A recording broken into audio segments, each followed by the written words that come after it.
So my title is Bring on the Dancing Girls, an R.S. Thomas perspective. So I found this phrase actually in one of his poems. So the poem is called Perspectives, and the modern stanza says this: Bring on the dancing girls of the future, the swaying pylons with their metal hair bickering towards England. So in many ways, this is a bit of an exploration of that verse, really, and what that might mean and the resonances for us. So when Susan approached me to speak at this festival, I was delighted, but I was also daunted.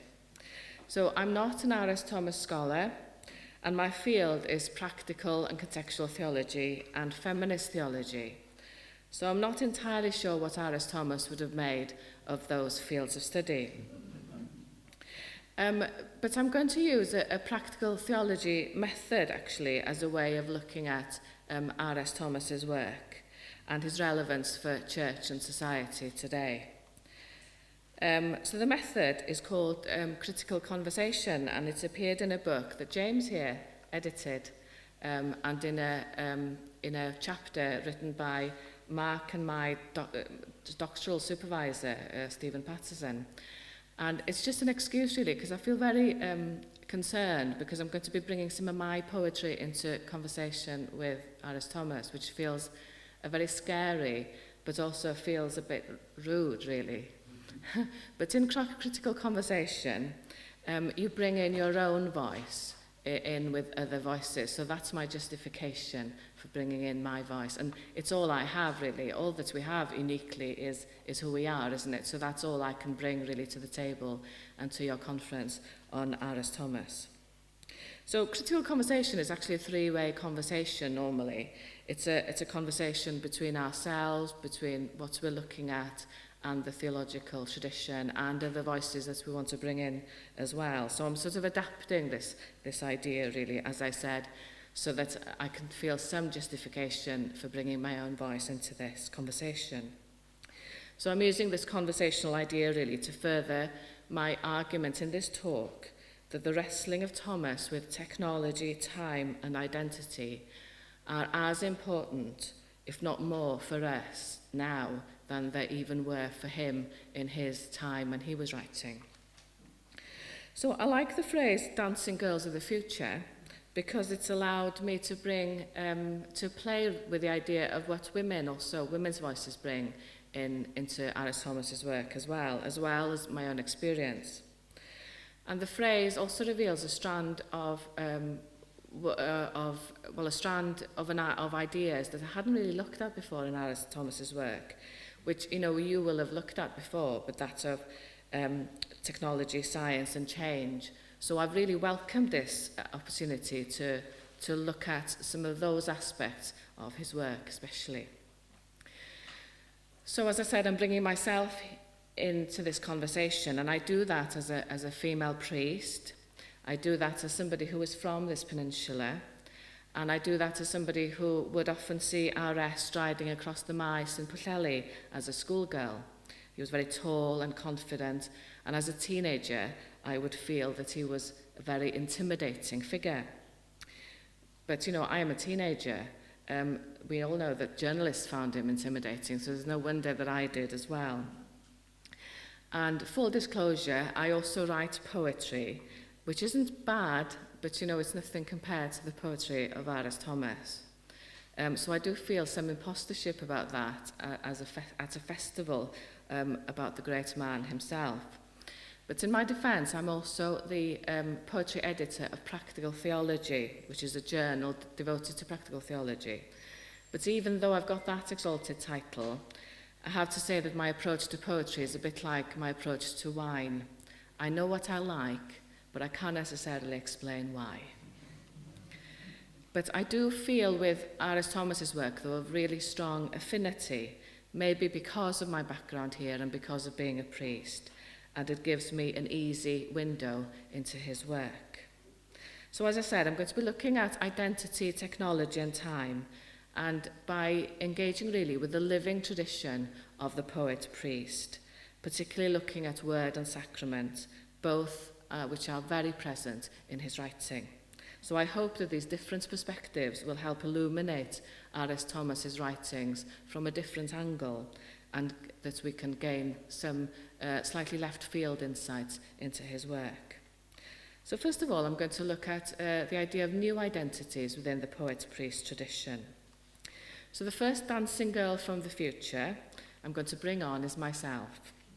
So someone who spends half her week in the corridors and in the chapel that R.S. Thomas once lived and worked as a student, because I now work at St Padans Institute, which is the new name for St Michael's College, where R.S. Thomas himself was an ordinand.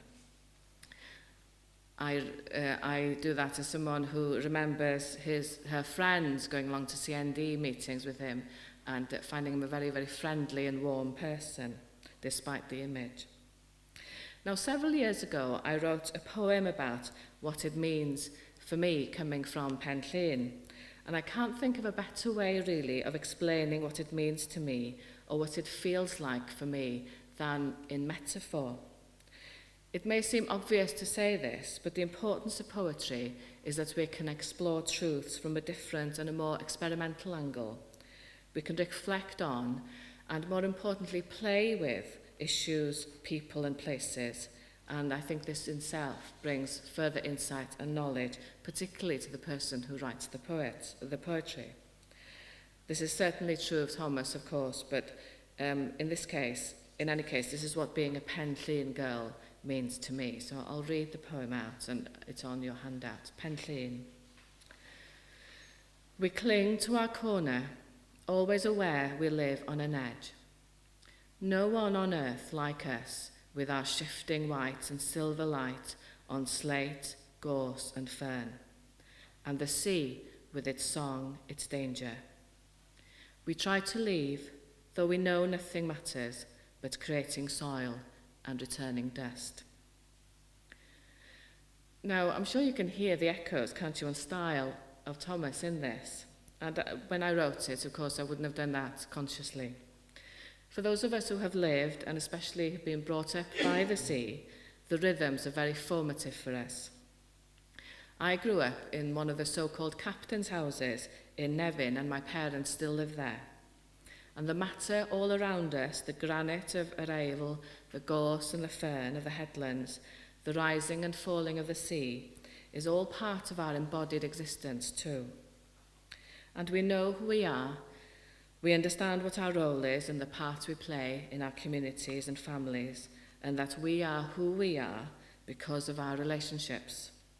And this is what emerged for me as I wrote the poem. Now, David Ellis Thomas, in his article in a special R.S. Thomas edition of Poetry Wales in 1972, was very critical of Thomas's treatment of Welshness for being too orientated towards the past and too obsessed by death, pointing to metaphors such as we find in Welsh landscape and in reservoirs, where Thomas speaks of the smell of decay from the putrefying of a dead nation, and from Welsh landscape, there is no present in Wales and no future.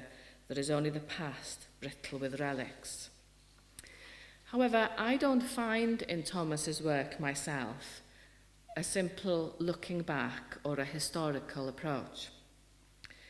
I'm glad Mark mentioned Echoes Return Slow, because I was just saying I'd not come across Echoes Return Slow before I did research for this talk, and I've loved getting to know it, and especially the prose part. So if it's not a book that you've picked up and read, then I certainly do recommend it.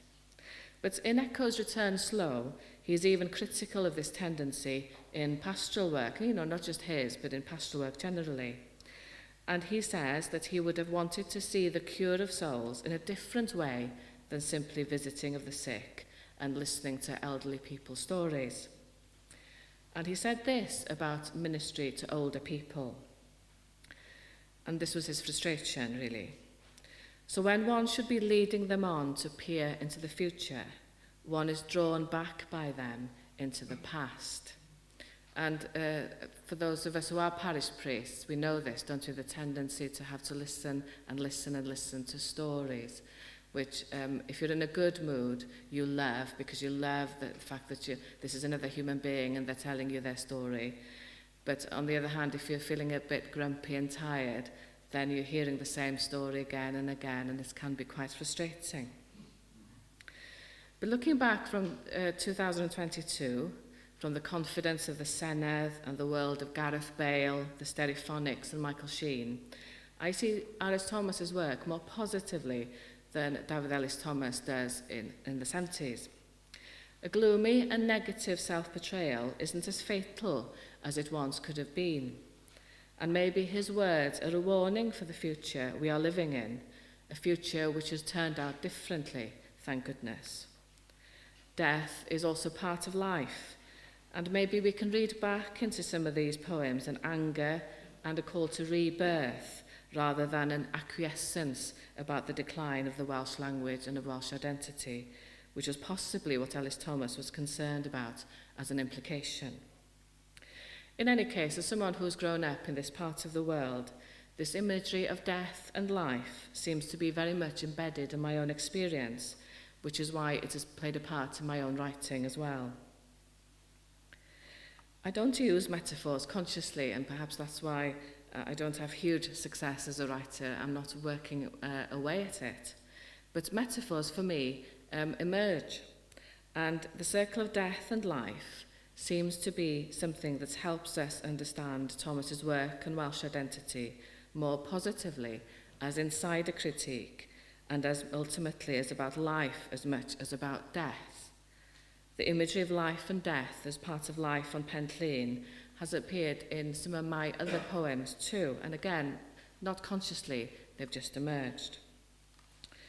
So my English teacher at Ysgol Glanamor Pwllheli was the renowned poet Christine Evans, and some of you must have met her, know her, and she wrote, I think, quite a significant poem, really, about her own guilt at teaching me and my classmates to write poetry as first Welsh language speakers in English. And I think the story behind this poem that I'm going to read to you now is that they'd developed quite a creative A-level at the time, and a lot of it was creative writing. And there was no wonder, though, that several of us felt really inspired as poets, and it made a lasting impact on me anyway. And it's understandable, isn't it? If your English teacher was Christine Evans, then you would have a lifelong love of poetry, wouldn't you, afterwards? So I'm now going to read the poem that she wrote about our class at school. So this poem is called Second Language, and it's for Caris P, Caris T, Elena, Manon, Nia and Tirnon.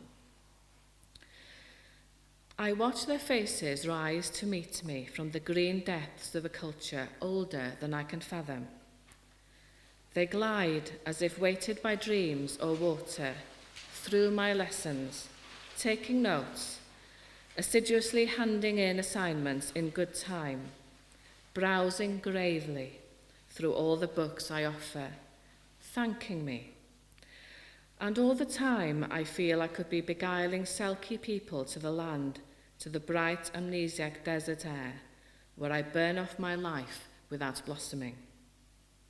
5 girls and a boy riding a name out of a myth, whose language fills the mouth like fruit, who have grown in the delicate light of an old walled garden that was once the world. Manon, whom I see in jet and amber, accepting tribute, was the first tangled in the word lures, drawn out to stand beside me with her colours brittling. She claims she heard no echoes, never sang in her own language. Now the others hover, offering in devout, tentative palms, iridescent from the inside of their minds. In their calm faces, I can find no clues that they are still at ease in their own skins, that dredging for this voice has drowned no other, and my teaching has not made them strangers. It's an amazing poem, isn't it? And I'm so thrilled that I feel famous that I've made it into this poem. I find it quite moving, actually, to read it out. Tirnon is now a Catholic priest, actually. I'm not sure. All the others are, teachers, I think. And, anyway. So I wanted to respond to this poem, and I wanted to think about it really. So I wasn't sure how much information you need, so I wasn't sure how much Welsh you know, but just to let you know that I'm going to read one line, Mae'r iaith yn bwysig ond dydw I ddim yn Welsh Nash, which is, the language is important, but I'm not a Welsh nationalist. And then another phrase, which is a bit lower down, siaradwch yn Gymraeg means speak Welsh. Mamiaith is mother tongue. Do I need to explain English not? Do I need to explain the Welsh not? The Welsh not, okay. So I think as a response to the Blue Books controversy, really, there was this feeling that you know, the children shouldn't speak Welsh because we needed to get on in the world, and Welsh was the language of uncivilized people.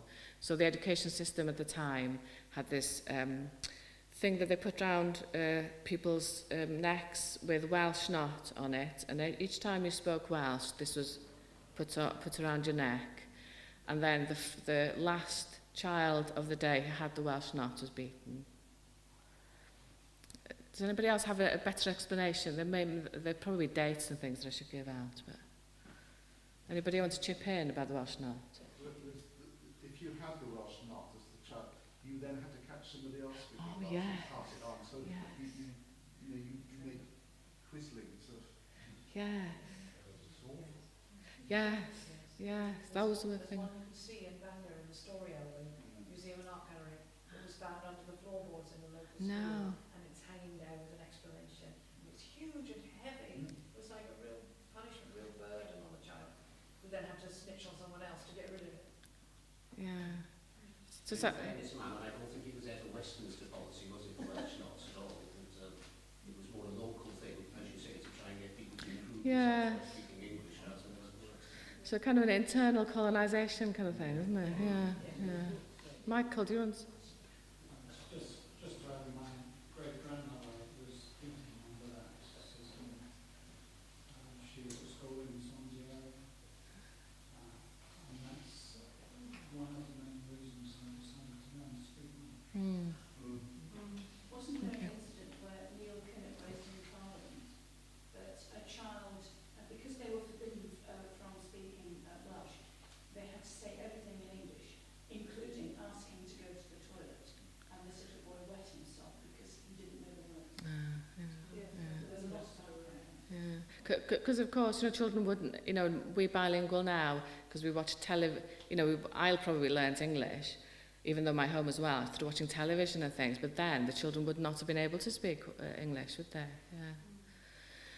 And the period of this was from around about 1875 or thereabouts, right through to the turn of the 20th century. Yes. Okay, just to put it In context, yeah. Yes. Yeah. The sort of mid-19th century. Oh, thank you. Yeah. So it has huge symbolic significance for us, really. And yes, who knows? It's a bit like the practice of throwing pregnant women out of church and chapel. You know, maybe it was never policy, and it was all uneven, but it had a huge effect on the societies, didn't it? And continuing symbolic significance. Anyway, so language lesson. Manon claims she heard no echoes, never sang in her own language. You made us touch wet wood, called it flotsam, though we could smell laundrette steam, and school was still there behind the console's wall of flats. This beach where Jones by all clamped a found embryo in a jar, and cold girls skulked during games. Crush seaweed, stroke stone, you said. You are writers now. One teacher told us, Mae'r iaith yn bwysig, ond dydw I ddim yn Welsh Nash, whilst you were leading us towards a space of our own between language and iaith. I found a new voice shaped by shells, buzzard skulls, and always the sea. Now I scold my daughters, siaradwch yn Gymraeg, but Miriam claims her school has an English knot. Yet, like a mother's guilt, mamiaith grows and pulls, draws back, rushes in.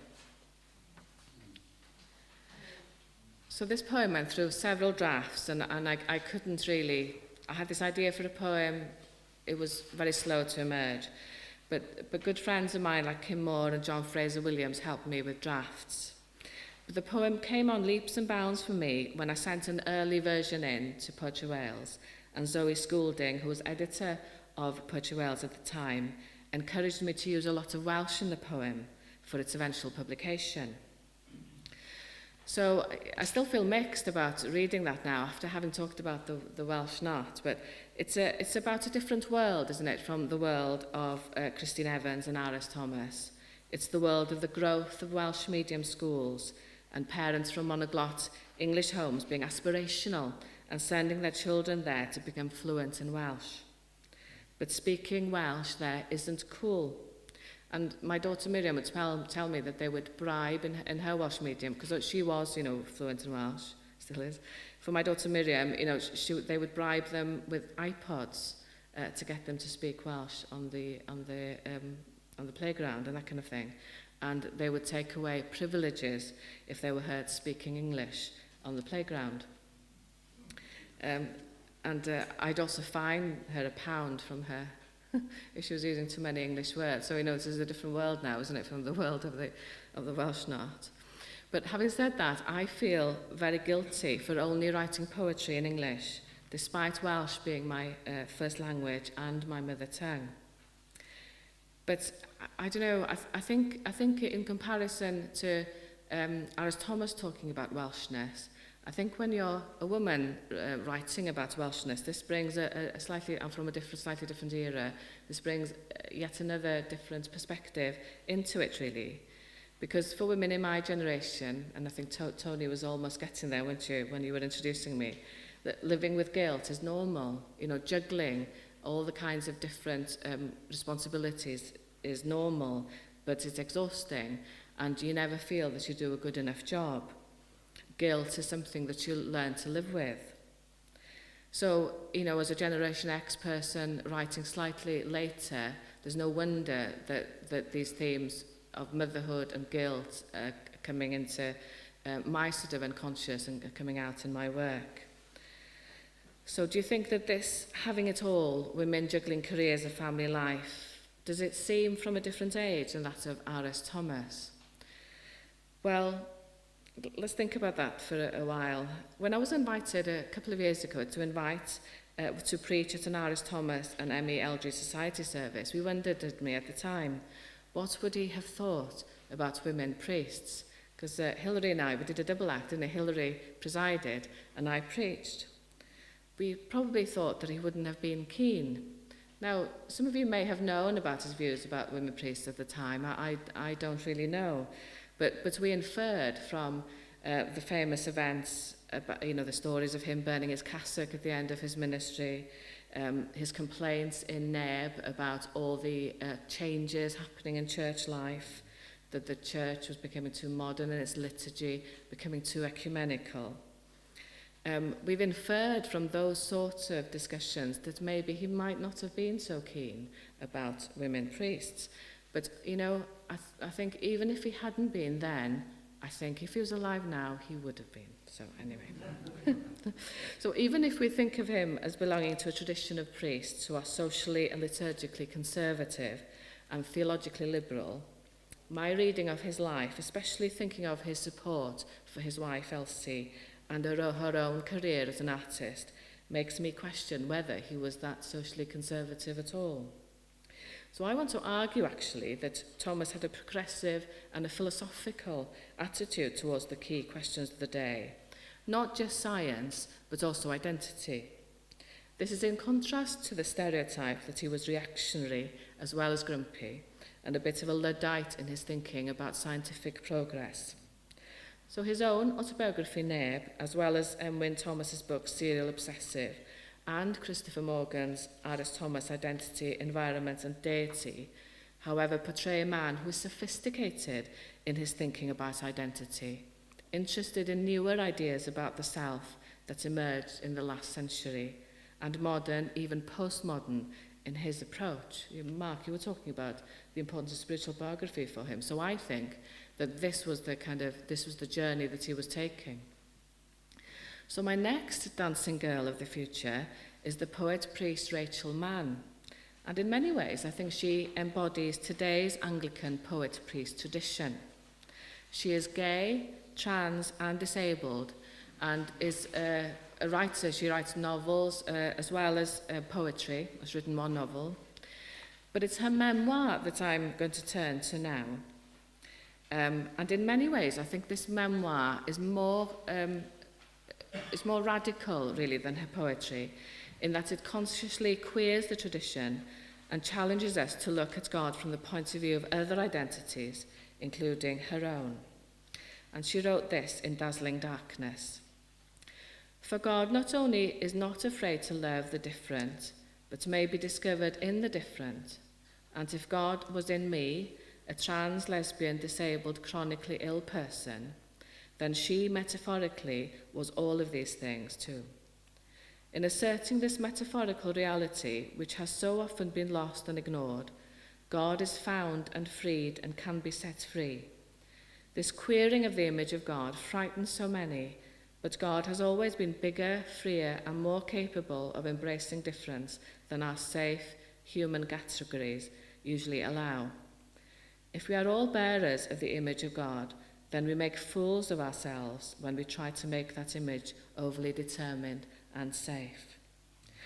I don't feel I have to make too much of an argument of this, actually, because what Mark was saying this morning was this, isn't it? That God can't be contained, that this is the God that R.S. Thomas writes about.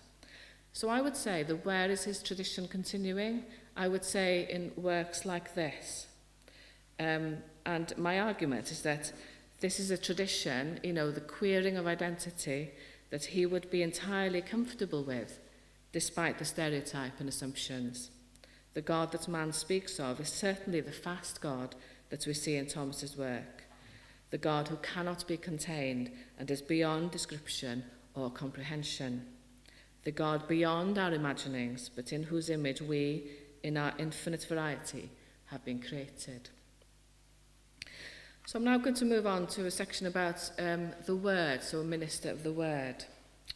So it is true, though, that despite what I've just said, that Thomas saw himself as a very conventional clergyman, and he does use the word conventional about himself in Neb. I also came across several times in his prose, he keeps repeating this in Neb and in Echoes Return Slow, his description of his routine, which does seem very ordinary and not much changed from the days of George Herbert. His rhythm of work, Tony's talked about it, was study or poetry in the morning, bird watching or taking Gwydion out for a walk in the afternoon, and visiting in the evening. Although he is by then a famous poet when Neb comes out, he is humble about his work as a parish priest there. So in Neb again, on page 87, he says about his appointment here to Aberdaron, that they hadn't had a vicar for a year, so they were grateful of even someone like R.S. And on the same page, he asks himself the question, Pwy ydw I, Neb, ond Neb gyda choron o oleuni am ei ben? Who am I? Nobody, but a nobody with a crown of lights on his head. I love that. I'm so glad I've read that. I'm going to take that everywhere with me and share it in sermons and things. But we know, as a poet-priest, he was far from ordinary. His vocation as a poet, though separate from his vocation as a priest, brought an additional dimension to his life and character in making him more self-aware and reflective. In Echoes Return Slow, he wrote that as a poet, this led him to an honesty is without mercy, punishing the practitioner along with the patient. As a creative person, he was saying that this self-reflection can hurt. So the vocation of a poet-priest is lonely and difficult. And in Neb, he wrote this on page 83. Creative artists have to be painfully honest with themselves. They have to look as objectively as possible at their creations. Why pretend that one poem is good if it isn't? But can the same honesty be expected of other people? Are not so many of life's activities a means of escaping from self-knowledge? How many people could persevere if they knew in their hearts they were quite unimportant? So the vocation of the poet-priest brings with it pain as well as creativity. And my next conversation partner for R.S. Thomas is Nate Clegg, who also explores what it means to be a poet in ministry. Now, he is, I'm sure, a very unusual choice. I don't know if anybody's heard of him. I only came across his work through the Poetry Foundation app. And he's a free church minister from California. I've never been to California. I have no idea if it's like Aberdaron, but I can't imagine that it is. But I want to argue that he is very much from that poet-priest tradition of R.S. Thomas's, a thoughtfulness, a creativity. So I'm going to read his poem now, which, you know, it's so reminiscent of Thomas's work. It's incredible, isn't it? So it's a poem called The Choice, Nate Clegg.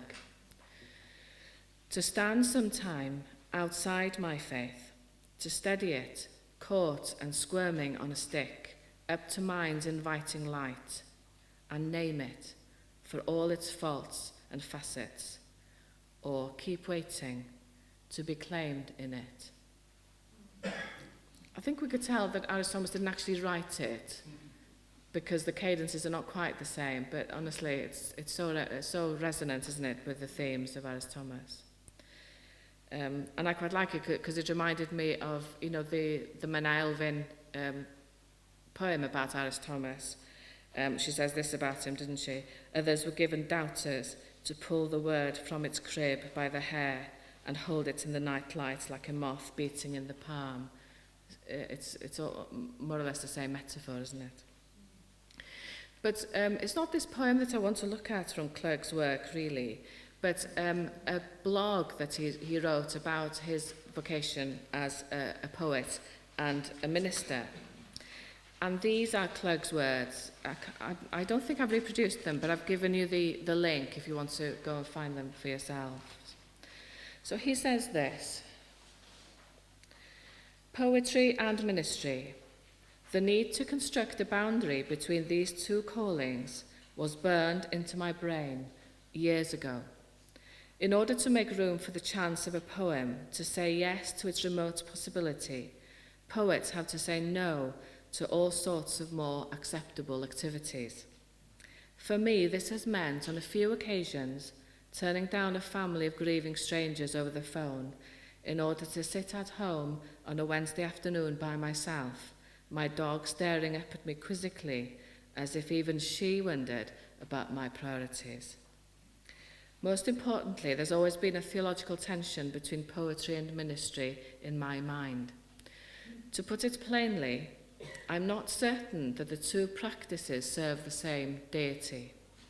The charge of writing poetry, when I'm in it, proves so powerful that I can only nod and assent to Matisse's outrageous claim that he only believed in God when he was able to paint. Though I love church worship, there are few Sunday mornings when I feel so powerfully seized. So strong is the artistic impulse that, in its sway, faith and idolatry can feel indistinct, which is a scary thing for a minister to admit. So I love this description, and I still am trying to get my head around it, but the sense of the tension between the two vocations, and also the courage of saying publicly that he will put off a grieving family because a poem is emerging. Can you imagine saying that in public? The sense that poetry or creativity is another master in our lives. But this poem, I think, from Clegg and Thomas's work is a reminder that we can't tame God, that God is who God is. And maybe Clegg is saying that the God we have made in our own image is the one who wants clergy to be good, do their duties, keep the shrine going. Maybe the real God is the Creator God who asks us to wait at home for a poem to emerge. Now, my sense is that this is also the God we encounter in R.S. Thomas's poetry, and I now want to bring his wonderful poem Praise into this conversation. I think this is an answer to Nate Clegg's blog, in that God is so much more than we can imagine, but God is above all creator and source and origin of all our human creativity. You will notice the final line is ahead of its time, isn't it, about the rioting viruses under our lens. Praise. I praise you because you are artist and scientist in one. When I'm somewhat fearful of your power, your ability to work miracles with a set square, I hear you murmuring to yourself in a notation Beethoven dreamed of but never achieved. You run off your scales of rainwater and seawater, play the chords of the morning and evening light, sculpture with shadow, join together leaf by leaf, when spring comes, the stanzas of an immense poem. You speak all languages and none, answering our most complex prayers with the simplicity of a flower, confronting us when we would domesticate you to our uses with the rioting viruses under our lens. I think the danger in thinking of Thomas as anti-progress, science or technology, is that we forget what was new at the time. I'm sure that if Thomas was alive now, he would be writing about iPhones and Zoom. And we see an integrated approach, I think, in praise, don't we? No binaries between art and science. And I think this is what Christopher Morgan in his book argues too, when he says, what we discover then in Thomas's work concerning science is never a single or simple position, but a multidimensional, considerably complex and ongoing engagement of science, in which paradox often emerges as a force, not of contradiction, but of tension. And he goes on to explain that science and scientific discourse is really important as a poetic method for Thomas, as well as an interest in philosophical ideas that is contained in this language. And in this, I think he's very postmodern. We know, don't we now, that quantum physics has entered into everyday language, hasn't it? Even so, he was writing about such ideas and popularizing them before the days of Stephen Hawking even. But these ideas are now popular, aren't they? They're what we discuss and what we're interested in. Now, technology has played a huge part in the life of the church. The argument of the book Flickering Pixels by Shane Hipps is that with each technology, church life has been shaped significantly. We know the significance of the printing press for the translation of the Bible and in playing a part in bringing about the Reformation, even the preservation of the Welsh language. But Hipps argues that technology has shaped the practice of faith even further. And he argues that before the printing press, we didn't have pews. In the medieval church, people stood. But after the printing press, and I quote, church seating started to mirror the page of a book. Now, my reading of R.S. Thomas is not that he's anti-progress, but that he wants us to think carefully about how progress and how technology shapes and forms us. And in terms of his engagement with the church in later life, the older I get, the more I sympathise. Now, I'd count myself as a reasonably progressive person. Yes, I was one of the first women to be ordained priest in the church in Wales, so I am of that part of the church. But even I'm finding in middle age a certain weariness with constant innovation in church life, especially the innovation that never seems to actually get us anywhere. Now, if we start to look and sound like our mothers and fathers as we get older, certainly clergy start to look and sound like their clergy elders too. I remember as a young cleric feeling very frustrated with older clergy for seeming complacent and against change, for patronising us when we were wanting to make a difference. But amongst my once progressive clergy friends, we also find ourselves thinking and saying what was once said to us. We've seen it all before. We tried that 10 years ago and it didn't work then, so it's not going to work now. So could it be that Thomas felt the same, and that we are just looking at the whole of his work through the lens of just one period of his life? and that it would be a mistake to look at the whole of his life and work through the understandable experience of being tired and burnt out at the end of a long ministry. I'm afraid I have a lot of sympathy with the idea, don't tell anybody, of burning my cassock at the end of it. Because ministry every day is tiring and exhausting. But what I find inspiring about Aris Thomas's work is his treatment of time and timelessness. And I think this is resonant with the religious poetry of Welsh medium poets of the day and what Christopher Morgan calls nature mysticism.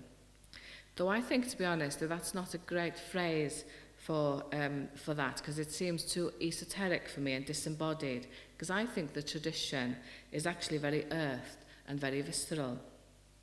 For Thomas, I think this seems to be the answer to a world which is trying to shape us with its technology, that we should instead be shaped by the earth and to live in the here and now. So Thomas writes and echoes Return Slow about himself, that the simplicity of the sacrament absolved him from the complexities of the word. And so my final dancing girls are not from the future, but are the Welsh language contemporaries of Aris Thomas, and specifically, but are the Welsh language contemporaries of Aris Thomas. And about this tradition, and specifically Euros Bowen, that are the great poet-priests of the last century, Rowan Williams wrote that Bowen reflected an awareness of the whole earth, indeed the whole of life, as being sacramental, letting God's presence and glory through. And his glorious poem, Reredos, expresses this perfectly. And now I'm not going to read Reredos. You read it yesterday, didn't you, I think, with Mark?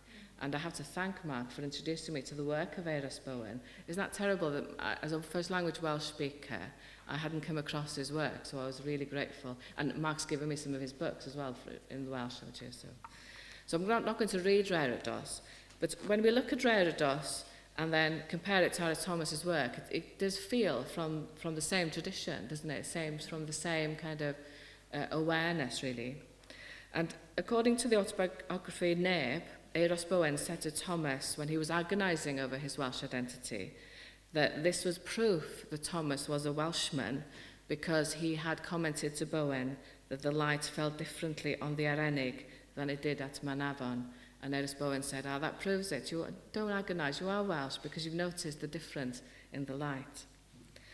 So I would say that Bowen's work, as well as Waldo Williams's Mewn Dau Gau and Gwenallt Dewi Sant, all point to a visceral and an embodied faith where God is experienced in the world and the whole of life is seen as a sacrament.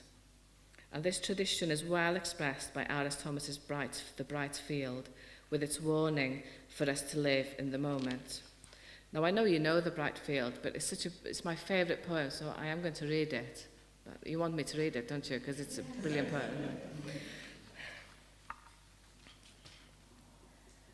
I think in many ways that The Bright Field is the answer to the question about, what was Aris Thomas's experience of God? What was Aris Thomas's spirituality like? Isn't this the answer? I think this is the answer to everything, actually. I just love this poem so much. Whatever the question is, this is the answer. The Bright Field. I have seen the sun break through to illuminate a small field for a while, and gone my way and forgotten it. But that was the pearl of great price, the one field that had treasure in it. I realise now that I must give all that I have to possess it. Life is not hurrying on to receding future, nor hankering after an imagined past. It is the turning aside like Moses to the miracle of the lit bush, to a brightness that seemed as transitory as your youth once, but is the eternity that awaits you.